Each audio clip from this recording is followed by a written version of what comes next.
Yes, abakatwegatako abali ku the updates online page.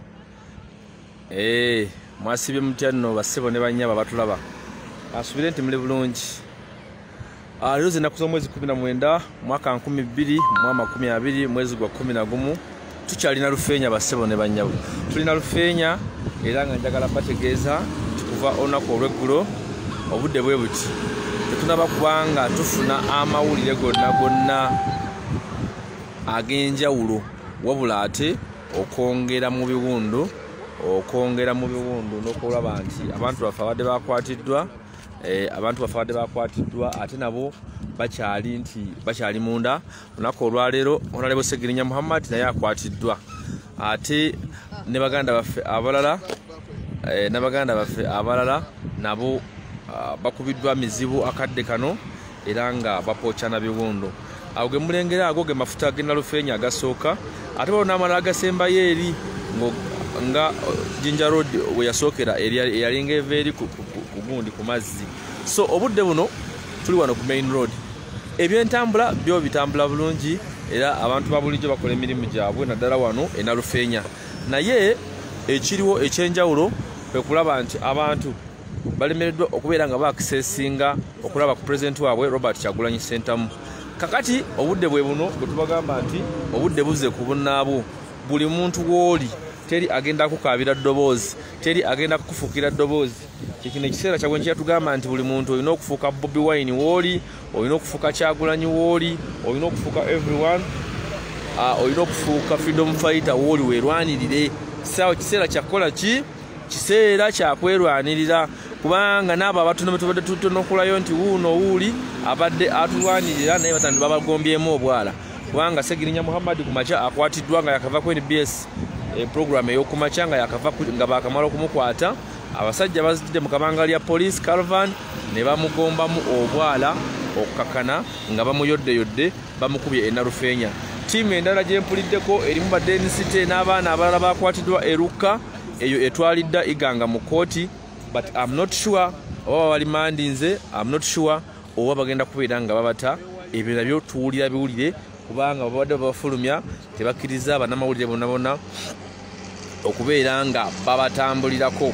So free Bobi Wine, free Robert Kyagulanyi Ssentamu, free People Power supporters, free NUP supporters, free Member of Parliament, free Uganda, free everyone.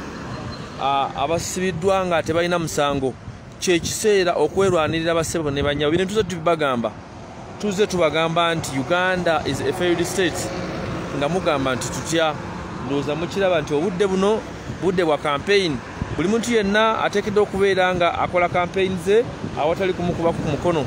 Buli kibiina kyonna eky'ebyobufuzi n'aba bajja nga bwannamunigina bateekeddwa okubeera nga beebuuza ku bantu baabwe n'okwongera okubatangaaliza lwaki bajja okubeera nga beesimbawo. Tewali nsonga n'emu lwaki omuntu yenna ateekeddwa okubeera nga akubibwa ku mukono oba muntu yenna nga akwatibwa olw'okuba nti yeesimbyewo. Ndowooza kati mulaba nti na Lufeenya tulina Lufeenya naye wakalu wazibu mukwano gwange ampuliriza. Sharing live video eno ye yokka gy'osobola essaawa zino okubeera ng'otaddeko n'osobola okulaba amawulire amatuufu. Bwe tukugamba nti na Lufeenya mukalu, kiba kitino kye tubeera tutegeeza. Abantu bonna abadde bakuŋŋaanye wali ku njegoyego za na Lufeenya eziyingira ku masaŋŋanzira, bonna bakubiddwa omuka ogubalagala, bakubiddwa emigga emizibu era ne baseseetulwa okukana nga bambuseeri ku Shero waggulu eri ku Jinja Road bw'oba okirira wali mu Jinja Town. So embeera bwetyo bweri. Free Robert Kyagulanyi Ssentamu, free NUP presidential candidate, free Honorable Kyagulanyi Ssentamu, free Uganda, free. Mugende ku Facebook pages zammwe, mugende ku Facebook accounts zammwe, mutaginge buli muntu yenna g'omanyi nti ateekeddwa okubeera ng'afuna information eno. Mwongere okubeera nga musharinga amawulire gano.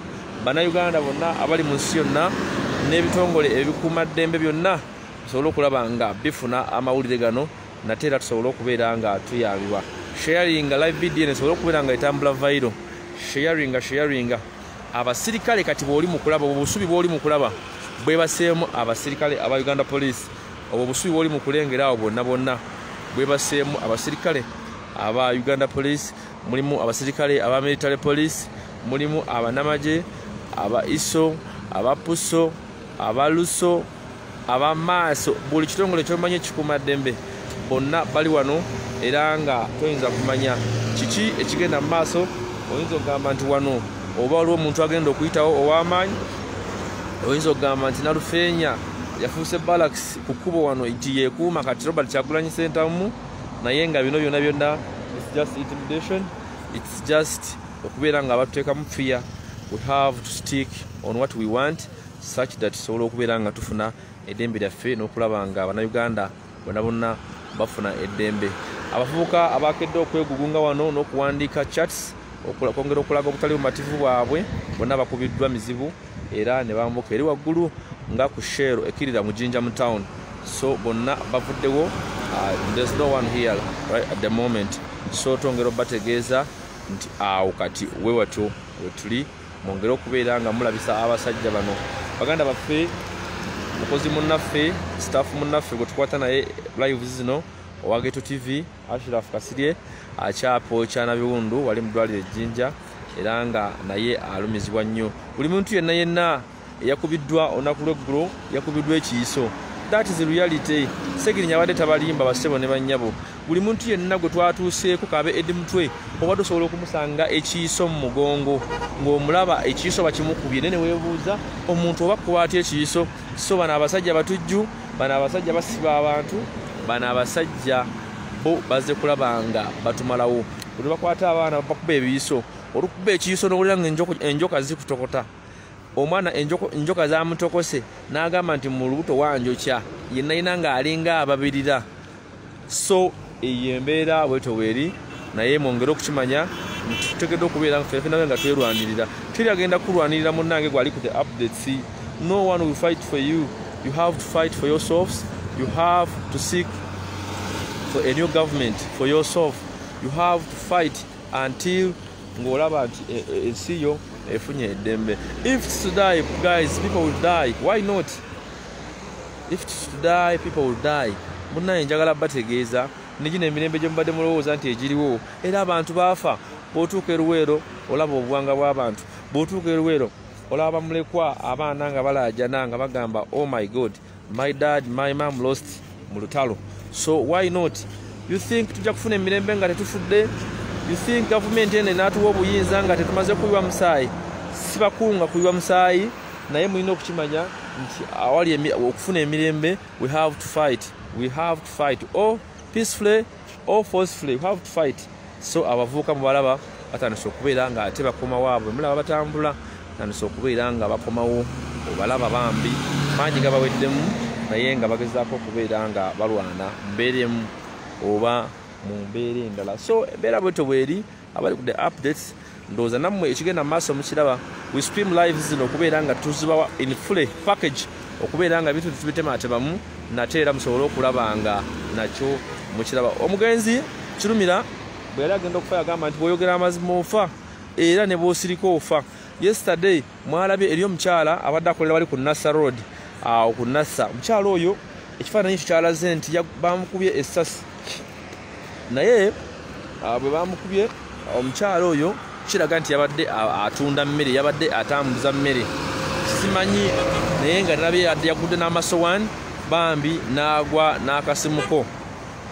n'akasimuke. So kitegeeza nti even if ne bw'obeera mu kkubo ng'otambula bano abasajja basobola okukuttira obwerere. Abalala mwabalabye wali ku Wilson Road still waliwo omusajja yabadde mu kamotoka ka movement, abantu baagadde omugajambula n'akoona n'asaabala n'amenyamenya Abannayuganda ababadde batudde awo wansi.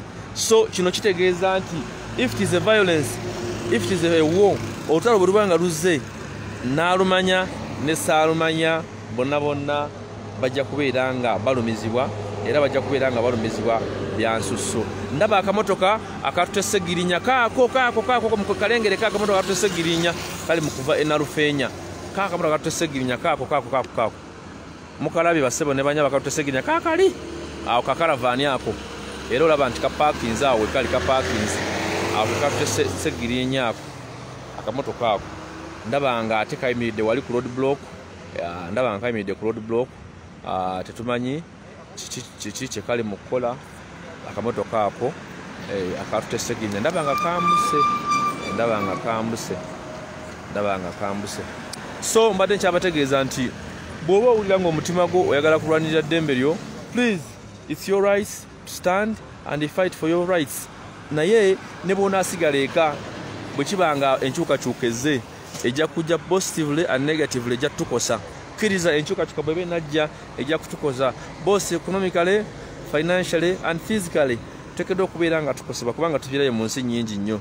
Ebizimbe biggwawo, abaana tebasoma, obulamu buggwawo, bulamu bukosebwa. So freedom is coming, and when freedom is coming, be prepared for yourself, because ebintu bingi nnyo mugenda kubeera nga mubisubwa oba mubifiirwa kuba enkyukakyuka ebeera emaze okubeera nga ekonkoda. Naye nga njagala kubategeeza bannayuganda mwenna abali ku The Updates online page, nfunyeko omukisa okutambula mu Uganda eno yonna. Kyamazima kiri nti obuwagizi tubulina. Bw'oba otunuulidde abantu abali mu myaka 75, abantu abali mu 75 era nga abalonzi bali emitwalo 20, abo be bakyali ba Museveni, be ba Obi be baganda be bakoddomi be babonga nabo. So bali emitwalo 20. Ate bakyali ba Robert Kyagulanyi Ssentamu ba Obi be bakyali be baani bali mu bukadde na bukadde. So kibeera kitegeeza nti abantu si basiru. Ebiseera ebisinga statistically abantu balonda nnyo emyaka gyabwe. Okitegera, abantu balonda nnyo emyaka gyabwe nga bwe baakula. So tulabanga Robert Kyagulanyi Ssentamu ayina omukisa mungi nnyo okubeera nga awangula akalulu kano mu mbeera yonna nga bwe kanaabeera. Kubanga bw'otunula statistically tulaga nti emyaka gye gikisinga okubeera n'abalonzi abangi. 45 years below to 18 years be balonzi betusinga okubeera nga tuli nabo. Ate bodda mu bavubuka bakola ebitundu 85%. So tulabanga we have a lot of percentages okubeera nga tuwangula akalulu kano. His Excellency Robert Kyagulanyi Ssentamu akyali ku police ye Nalufeenya. Nze naawe simanyi oba ali fine, naye nga tufunyeyo looyo omu asobodde okwakisesinga n'akakasa nti gyali newankubadde tatubulidde embeera ki mwali, tatusigidde kifaananyi mbeera ki mwali. Naye nga kyemuba mumanya nti omusajja ye bamukubye, ffenna twabaddewo, kamera zabaddewo, bamusindikiriza. So toyinza kuŋŋamba nti bamuleese ne bakasuka bukasusi awo. Bamukubyemukko era ayinza okuba nga yatugunyizibwa bya nsusso. Ffenna bwe twawakananga mu Arua anti lwe twalabako. So katusooke tulinde tulabeko nate era sobola okulaba nti bannayuganda basongera okubeera nga bafuna ekifaananyi ekituufu. So embeera eri wano ku ssaawa zino ku Jinja Road wano e Nalufeenya, bantu batambula as well. Business is usual at well, newankubadde it's quite slow, naye nga at least olaba nti abantu batambula bulungi, abayitawo ebyabwe. Pozi n'abasirikale bano badde bakuumye empisa, naye ate akawungeezi kano bagezaako okubeera nga batulugunya abantu n'okubeera nga bakubamu omuko ogubalagala. Naye sirunga enkola yaffe bweri, tumaze okubeera nga tugumba mu nfo, obukeeka bwaffe tumaze okubeera nga tubwala, kubanga jo Mr. Update saasobodde kubeera nga olunaku lw'eggulo nga nze nfuna omukisa okwebaka munnange, nasuze nkuuma Mr. Update nga wendaba omuntu amusemberera mukoonako nti owaayi oyo omumanyi. Naye kati olunaku olwaleero engeri gye kiri nti Mr. Update ate naye bamugombyemu obwala. So kibeera kitegeeza nti omukeeka gwe ngenda okubeera nga nkola ki, gwe ngenda okubeera nga nange neebigikako nga nsekako olubirizi. Munnange jjukira tubadde mu field, tubadde eyo tuli bakoowu, mibiri gituluma, but tetulina kye tuyinza kubeera nga tukola. The only chance we have is to fight for our rights. The only chance remaining okulaba nga tuddizibwa emirembe gyaffe ne bannayuganda bonna abali eyo bonna okubeera nga bafuna eddembe lyabwe. Tulina ffenna okufuna eddembe ery'obwebange, tulina okukola ebintu eby'obwenkanya, tulina okubeera nga tuli mu nsi nga buli muntu yenna si wa lulimi ki oba ava mu buwangwa ki ng'asobola okubeera nga nyumiriza mu ggwanga lino lye tubeera okubeera nga tulwanirira. Manifesto yaffe nambulukufu bulungi nnyo era nga His Excellency kyakulembeza agamba nti ayagala Uganda empya nga amasomero gasomesa bulungi era nga syllabus za mulembe nnyo nga zibeera nga zimakinga n'abayizi bagenda okubeera nga bayitamu mu bulamu obwa bulijjo.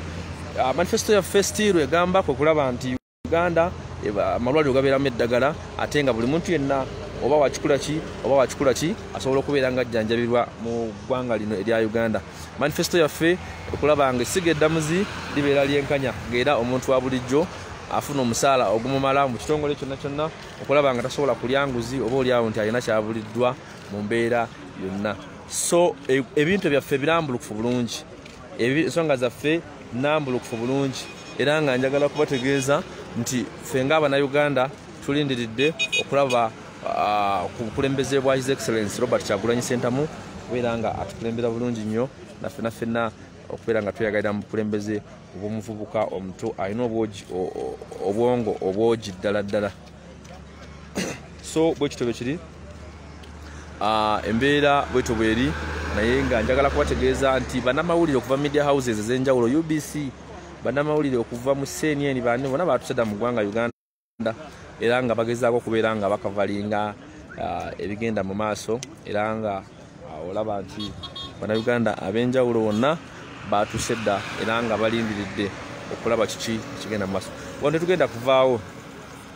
Wano tetugenda kuvaawo mpaka olunaku oba lwaleero oba olw'enkya oba ddi. We have to stand here until Robert Kyagulanyi get released.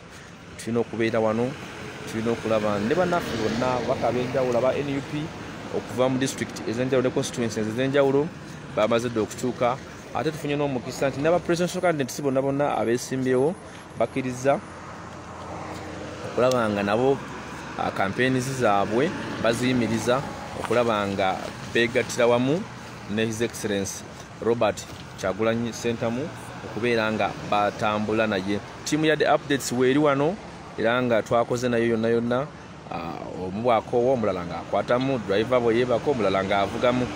Emirimu tugitambuza bulungi kubanga kino twakiteekateekera omwaka mulamba okuva emabega kuba twakimanya nti ssaawa yonna tugenda kubeera nga tugenda mu campaigns. Naye nga njagala kubebaza mwenna abaliko abalaba abava mu si ez'enjawulo mwenna n'abanyinaze bendabye ne baganda bange okuva e UK nga mutaddewo embeera bambi mwebale nnyo, mwebalire ddala. Ne baganda bange bendabye aba USA ne n'abaganda bange ab'e Kenya, my friends from Kenya, they have also shown that already they are standing with Ugandans. We have our friends in East Africa, Tanzania, Rwanda, Kenya, Burundi. They have also shown that what is going on, it's not good in Uganda. So embeera bwetyo bweri, njagala kutumirako basisita bange mwenna abakola mu mayumba, bashagal, ba house managers kuva mu UAE countries, Dubai, Saudi Arabia, Jordan, Oman, mwenna abanoonya 10 bambi mwebale nnyo, mwebale ddala. Baganda nga ab'e Canada, ab'e Hong Kong, ab'e Japan, ab'e China, mwenna mwebale nnyo, ab'e Ghana, ab'e Tunisia, mwenna mwebale nnyo, mwebale ddala. Ab'e Denmark, Germany, bannange simanyi na kyenyinza bagamba, mwebale nnyo, mwebale ddala. Ab'e London, UK, Manchester, Liverpool, mwenna mwebale nnyo, mwebale ddala kubeera nga mukikwasaganya. Of course njagala kusiima baganda bange ab'e Wakiseka, baana b'Ekibuyaawo, mwenna mwebale nnyo okubeera nga muyimirirawo. Waliwo baganda bange ab'Ekitintale Bugoloobi, my brother Amon, oliawo Bugoloobi.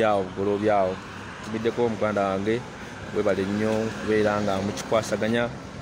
Eriyo baganda baffe bali mu nsi nga abali mu bibuga nga California, Texas, Abuja, abali Pretoria, abali Johannesburg, abali Cape Town. Mwebale nnyo, mwebale ddala kubeera nga mukikwasaganya. Mwebale nnyo kulwana, mwebale nnyo kulaga butali bumativu.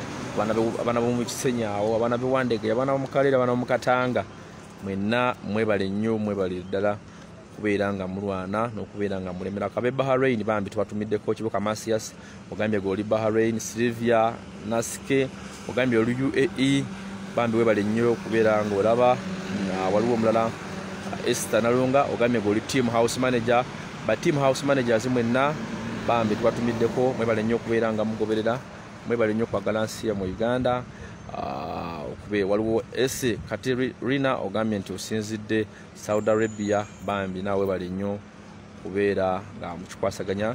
Honorable Segirinya MP2B Kawempe North and is a flag bearer for NUP representing Kawempe North constituency yakwatiddwa abantu be Kawempe njagala kutwala omukisa guno bategeeza Tombaka agenda okukiikirira NUP nga akikira ekitundu ekyo yakwatiddwa.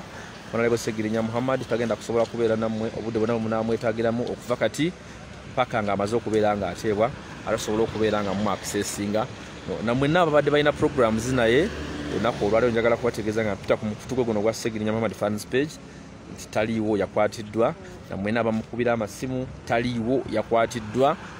So temumunoonya kati tujja kubanga tubawa updates ezimukwatako naddi nawa wagenda okubeera nga ateebwa na kiki ekiddako. Stera ogambye nti osinzidde Saudi Arabia tubatumiddeko bayiye Ronaldo ogambye nti temupowa Free Segirinya Muhammad mupostinga ku mikutu gyammwe Free Segirinya Muhammad, Free Robert Kyagulanyi Ssentamu President to be and NUP flag bearer Kawempe North representing Segirinya Muhammad.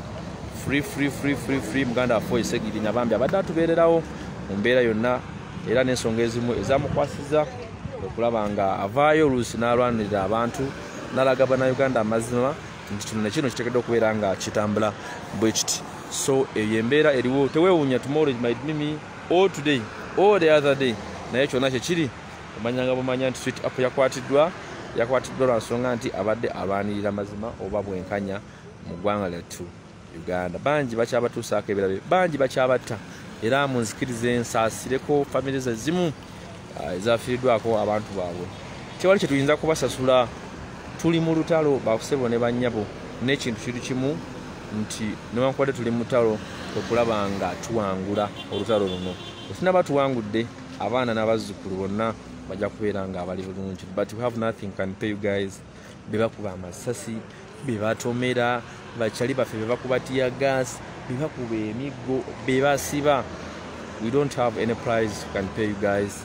Mwebale nnyo okubeera nga mulwana, mwebale nnyo okubeera nga mulemerako, bakuba omwana essasi n'olaba nga afudde naye abaana ne basigala nga balumba, ne basigala nga badimandinga rights zaabwe okubeera nga zweziri. So embeera bwetyo tetulina kimenyeza basasula kubanga of course muntu afudde, what can you pay for real? What can you pay a family, a losing or a father or a mother? There's nothing we can pay you, but what we can promise you in the new Uganda buli kimu kijja kubeera nga kitambula bulungi era buli kimu kyonna kigenda kubeera nga kikyuka, mirembe gijja kuddawo era buli muntu waali ajja kubeera mu nsi eyeeyagaza.